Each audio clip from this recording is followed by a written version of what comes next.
আজকে আমরা ডেপুটেশনে যাচ্ছি, তার কারণ হচ্ছে আপনারা ইতিমধ্যে শুনেছেন নরসিংগড়ে ল ইউনিভার্সিটির কাজ চলছে। সেখানে আমাদের একজন নির্মাণ শ্রমিক, তার বাড়ি শিলচরে, সেখানে মারা গেছেন। কীভাবে মারা গেছেন আমরা জানি না, যে পুলিশ সেখানে তদন্ত করছে।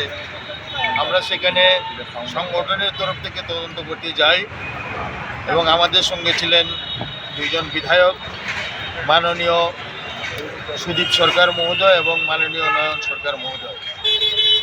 আমরা সেখানে গিয়ে সরজমিনে তদন্ত করতে গিয়ে যেটা দেখেছি, সেখানে অনেক শ্রমিক কাজ করছেন। বিভিন্ন জায়গার মালদা থেকে এসে, মুর্শিদাবাদ থেকে এসেছেন, শিলচর থেকে এসেছেন, বিভিন্ন জায়গা থেকে এসেছেন। গিয়ে যেটা দেখলাম, সেখানে শ্রমিকদের সেফটি সিকিউরিটির বিষয় একেবারে নেই বললেই চলে।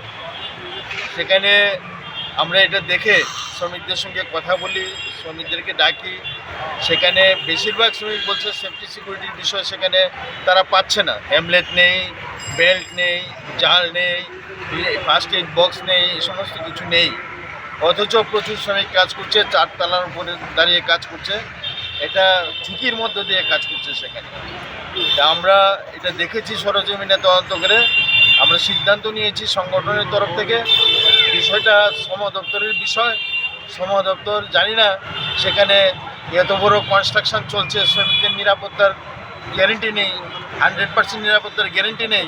শ্রম দপ্তরের কী ভূমিকা এটা আমরা জানি না। তার জন্যে আমরা শ্রম কমিশনের নিকট ডেপুটেশনে মিলিত হচ্ছি, যাতে দ্রুত সমস্ত বিষয়টা তদন্ত করে এই যে শ্রমিকরা মারা গেছেন, শ্রমিকটার পরিবারকে কর্তৃপক্ষ কর্তৃক যাতে আর্থিক সাহায্য সেখানে দেওয়া হয় এবং শ্রমিকদের সামাজিক নিরাপত্তার বিষয়টা যেন 100% নিশ্চিত হয় এবং শ্রমিকরা সেখানে কাজ করছেন, তাদের হাজিরা খাতা পে রেজিস্টার আছে কিনা সেটাও আমাদের সন্দেহ আছে। এই বিষয়টি যাতে শ্রম দপ্তর তদন্ত করেন, তার জন্যে শ্রম দপ্তরের নজরে নেওয়ার জন্য আমরা ডেপুটেশনে মিলিত হচ্ছি সংগঠনের তরফে। আপনার পরিচিত My father used to worry about my education and my future, but I found the right path at Techno College of Engineering. Here, we explored the cutting edge of knowledge of physics, chemistry, computer science engineering, electrical engineering, civil engineering, mechanical engineering, electronics communication engineering, 3D design and artificial intelligence. We are mentored by world-class faculty members and empowered through the Teka Tools initiative, which connects us directly with industry. Techno College of Engineering.